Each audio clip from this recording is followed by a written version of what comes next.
Welcome back after the break. अच्छा जी, आपने देखा होगा शादी में सबसे ज़्यादा जिस चीज़ का इंतज़ार होता है वो दूल्हा और दुल्हन की एंट्रीज़ होती हैं। और कई लोग इस बात से बड़े महसूस होते हैं कि अगर आप ऑनलाइन देखें तो कई आपको रील्स मिलेंगी where these entries have gone wrong, या वो इनोवेशन के एक अलग ही लेवल पे थी। कोई पालकी है, कोई केक में एंटर हो रहा है, कोई फूलों की सेज पे आ रहा है, कोई आसमान से क्रेन से उतरने की कोशिश कर रहा है। तो ये जो इतने जदीद और इनोवेटिव आइडियाज़ होते हैं, there is a lot of focus. और ख़ास तौर पे पाकिस्तान के कुछ शहरों, कुछ इलाकों में तो लोग महीनों लगाते हैं एक यूनिक एंट्री के लिए।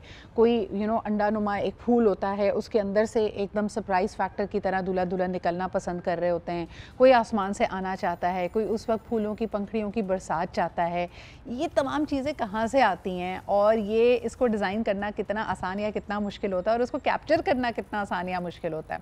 एक और चीज़ जो इसमें बात करनी बहुत ज़रूरी है कि नए ट्रेंड्स बॉलीवुड स्टार्स भी सेटअप कर रहे होते हैं। या तो फिल्मी अंदाज में लोग एंट्री चाहते हैं, कोई ख़ास मौसीकी या म्यूज़िक पीछे चाहते हैं। फिर इसके अलावा हम ये भी देखते हैं कि जो स्टार्स की एक्चुअल अपनी वेडिंग्स होती हैं उसके अंदर जो उन्होंने एक तरीका अपनाया होता है। मिसाल के तौर पे कि अगर दुल्हन की एंट्री में बहुत ज़्यादा इमोशनल होकर ग्रूम की आंखों से आंसू निकल आए हैं, so that becomes a standard. और कई लोगों को वो चाहिए होता है और बाकायदा उसके लिए प्रैक्टिस हो रही होती है, उसको बताया जा रहा होता है। फिर इसके अलावा मेहंदी या ढोलकी का फंक्शन है तो हमने देखा कि जी दूल्हा या दुल्हन का डांस करना और एक तरह से कोई गाना डेडिकेट करना अपने लाइफ पार्टनर को, ये भी बड़े इंपॉर्टेंट ट्रेंड्स हैं। आइए ज़रा इन तमाम ट्रेंड्स के बारे में बात करते हैं। हमारे साथ मौजूद हैं समीर अहमद, जो कि इकरा ट्रांसपोर्ट्स और रेंटल सर्विसेज के हेड हैं। उनसे पूछेंगे कि क्या क्या लोगों की फरमाइशें होती हैं इन एंट्रीज़ के लिए, इस अराइवल के लिए, और इन्होंने सबसे ज़्यादा इंटरेस्टिंग और इनोवेटिव चीज़ें क्या की हैं। Thank you so much Sameer for making time for us. मुझे ये बताइए कि ख़ास तौर पे महंगी गाड़ियाँ लोग इस्तेमाल करना चाहते हैं। बेशक उनके पास वो गाड़ी आम इस्तेमाल में ज़िंदगी में ना हो, लेकिन शादी के मौके पे चाहिए होती है। जी हाँ, बिल्कुल। इस पे आप क्या कहेंगे? इस वक्त तो वो गाड़ी डबल रेंट पे भी अवेलेबल नहीं है क्योंकि दिसंबर पीक सीज़न है। जी हाँ, बिल्कुल सही बोल रही हैं। असल में ये तो ज़रा सीज़न थोड़ा सा अभी बहुत ज़्यादा इन चीज़ों को अब तो ट्रेंड दे दिया। पहले तो इतनी हाँ। वो नहीं थी, मगर अब ये है कि ज़्यादातर एसयूवीज़ और ये मर्सिडीज़ ऑडीज़ वगैरह जो है वो एंट्रेंस, अब वो ऑडी के लिए, मतलब ये सारी चीज़ें एंट्रेंस के लिए जो है ना वो लोग एंट्री के लिए मंगवाते हैं गाड़ियाँ। अच्छा समीर, मुझे ये बताइएगा, एसयूवीज़ ऊंची गाड़ी तस्वुर की जाती है। जी हाँ, जी हाँ। क्या कोई ये बात सोचता है कि भाई दुल्हन अपने किलोग्राम से भी ज़्यादा जो भारी भरकम कपड़े होते हैं, लहंगा गरारा होता है, उसको लेकर वो बैठेगी कैसे एसयूवी में? बस वो उनके साथ कुछ कोई ना कोई होती है ना वो पकड़ने के लिए, तो वो इस वजह से थोड़ा सा हेल्प आउट हो जाता है। जी हाँ, बिल्कुल। लेकिन एक मुश्किल होती है। मैंने कई दुल्हनों को बड़ी परेशानी के आलम में एसयूवी को देखते हुए देखा है कि यार मैं इस पे चढ़ूं कैसे। बिल्कुल बिल्कुल। अच्छा, इसका एक उल्टा भी हमें एंगल नज़र आता है कि स्पोर्ट्स कार्स, अभी हाल ही में एक इंटरनेशनल अवार्ड सेरेमनी हुई जिसमें हमारे बहुत सारे stars with their gowns, with their beautiful torsos, वो पहुँचे अमेरिका। और वहाँ पे उनकी एंट्री के लिए जो स्पोर्ट्स कार्स और गाड़ियाँ इस्तेमाल की गई वो बहुत नीची थी। यहाँ तक कि उनको भी मदद दरकार थी कि उससे जब निकलें तो वो ग्रेसफुली अपने ड्रेस को कैरी करके निकलना बहुत मुश्किल होता है। सही बोल रहे हैं। तो मुझे ये बताएं कि ये जो ट्रेंड्स हैं इसको फॉलो करने के लिए लोग क्या कुछ करते हैं? अब तो वैसे तो ज़्यादातर लोग एक एक गाड़ियाँ ही घर के लिए मंगाते थे, मगर अब तो खैर ट्रेंड इतना ज़्यादा इसको पीक पे लोग ले गए कि अब लोग 10-10 गाड़ियाँ एक ही घर के लिए मंगवाते हैं, अपने रिलेटिव्स के लिए मंगाते हैं। हाँ। और अब तो नंबर प्लेट्स भी जो है वो कर्टन्स की आके दूल्हा के अब्बू, दूल्हा की खाला, दूल्हा के चचा, दूल्हा के, तो वो तकरीबन 8-10 गाड़ियाँ 15 गाड़ियाँ एक जैसी वन कलर में ही मंगवाते हैं। तो प्राडो भी मंगवाते हैं, करोला भी मंगवाते हैं, सिविक भी मंगवाते हैं। तो वो 10-10, 20-20 गाड़ियों का अब तो ट्रेंड चल गया। क्या बात तो है। वो पहले लोग कहते थे एक बैंड होना चाहिए। जी हाँ, बिल्कुल। लेकिन अब जो अराइवल है वो बड़ी बड़ी एसयूवीज, अब तो एसयूवीज हैं। बिल्कुल। आपने कुछ और ट्रेंड्स भी देखे होंगे। हम कई वायरल वीडियोस देखते हैं जिसमें जब ये एंटोराज आता है तो इनके ऊपर पैसे निछावर किए जाते हैं। जी हाँ, जी हाँ। कई दफा सिर्फ रुपए में नहीं, ये फॉरेन करेंसी में भी निछावर हो रहे हैं। बिल्कुल, डॉलर्स भी उठते हुए देखे हैं यहाँ पर। ये बताइए, ये सब असली होते हैं? जी जी, असली होते हैं, बिल्कुल असली होते हैं। और उसके बाद इनको इकट्ठा कौन करता है? जी हाँ, अगर फेक होंगे ना तो वो फिर उन्हीं की जो है ना वो बदनामी हो जाएगी। जी हाँ।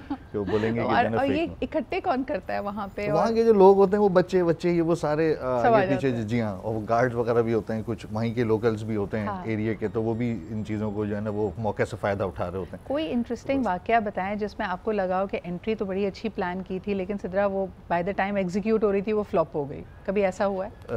अक्सर कभी ऐसा हो भी जाता है, सही बोल रहे हैं आप। कभी कभार ऐसा होता है कि जैसे हमने एक दफ़ा ऐसा भी हुआ है कि हमारे पास एक ऑडी थी, वो कन्वर्टेबल गाड़ी, उसकी छत जो आपने देखा होगा वो जो मूव होती है, रिमूव होती है, जी हाँ बिल्कुल। सनरूफ तो अलग चीज़ है, हाँ। उसकी वो रिमूव ही हो जाती है छत, बिल्कुल ना, वो कन्वर्टेबल कहलाती है। तो वो हमने एक दफ़ा एक बुकिंग में भेजी, तो वो इत्तेफाक है बस वो दुल्हन को जिस टाइम लेना था तो वो हमारी वो उसकी प्रॉब्लम कर गई थोड़ी सी हाइड्रोलिक उसका, तो वो छत ही नहीं खुल रही थी, तो वो फिर एक बहुत एक एम्बैरेसिंग फील हो गया मतलब। अच्छा मुझे ये बताएं कि ये जो ढोलकी होती है उसमें लोगों का फन एलिमेंट भी होता है, यानी उसमें तो हम देखते थे कभी विक्टोरिया बग्गी भी होती है, जी हाँ, कुछ लोग बाइक्स पे भी आना चाहते हैं, कुछ दुल्हनें इतनी एडवेंचरस होती हैं वो हेवी बाइक पे एंट्री करना चाहती हैं, बिल्कुल, फिर रिक्शास भी होते हैं। ऐसी कोई फरमाइश कभी आपके पास आई हो? जी हाँ, अक्सर आई है, मगर वो हैवी बाइक्स की आती हैं, रिक्शा की तो नहीं आई अभी तक, खैर हैवी बाइक्स की आई हैं हमारे पास, और बाइक्स भी होती हैं हमारे पास, हम उनको भी रेंट आउट करते हैं। इस तरीके से लोग ज़्यादातर वैसे मेहंदी के इवेंट्स में मंगाते हैं, उसके अंदर वो फन एलिमेंट होता है ना, तो मैंने देखा है वो जो जैसे आप कह रहे थे कि वो बगैर छत के बहुत सारे रिक्शे भी बहुत ज़्यादा अच्छे चमक पट्टी से ड्रेसअप हुए हुए वो आते हैं। मुझे लग रहा है मैं आइडियाज़ दे रही हूँ आपको, लेकिन वो अपने आप में एक साउंड पोल्यूशन होते हैं, बहरहाल ये सब कुछ किया जाता है। अच्छा, ये जो दूसरी एंट्रीज़ की मैं बात करी थी समीर, बिकॉज आपका वास्ता पड़ता रहता है, you part of the wedding industry,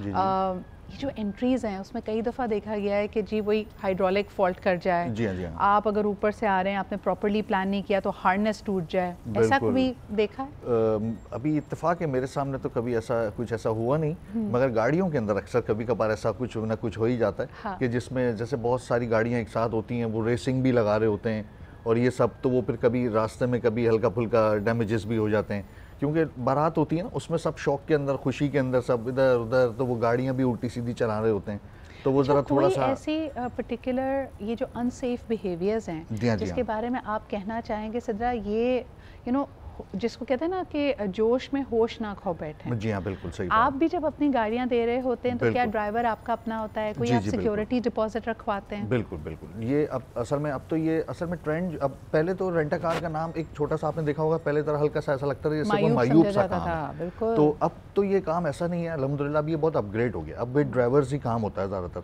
और सेल्फ के ऊपर भी जो लोग देते हैं तो वो अपनी डॉक्यूमेंटेशंस वगैरह आप अपनी कंप्लीट रखें और आप किसी न किसी रेफरेंस से दें। ऐसे बिल्कुल अगर आप उसको देंगे फुटफॉल कस्टमर्स को, तो वो तो फिर आप जाहिर है आप किसी भी ट्रस्ट थोड़ी कर सकते हैं। किस तरीके से इंटरेस्टिंग, पहले अगर कोई किराए की गाड़ी लेता था या रेंट करता था तो आपने बिल्कुल सही कहा, it was stigmatised, it was meant to be a bad thing, लेकिन आज हमने इसको एक्सेप्ट किया है कि भाई ये बड़ा दिन है, इसमें हम एक सर्विस ले रहे हैं। लेकिन मुझे ये बताइए, आखिरी सवाल ये करना चाहूँगी कि if you are very wealthy and if you have the kind of space, physical space कि आप ये करें, तो आप बिल्कुल इसमें इंडल्ज करें, लेकिन कई लोग जो प्रेशर लेके कि अब ये ट्रेंड है, अब ये करना ही पड़ेगा, और बड़ी गाड़ी में अगर बारात नहीं आई तो हमारी सुक्की होगी, इस पे आप क्या कहेंगे?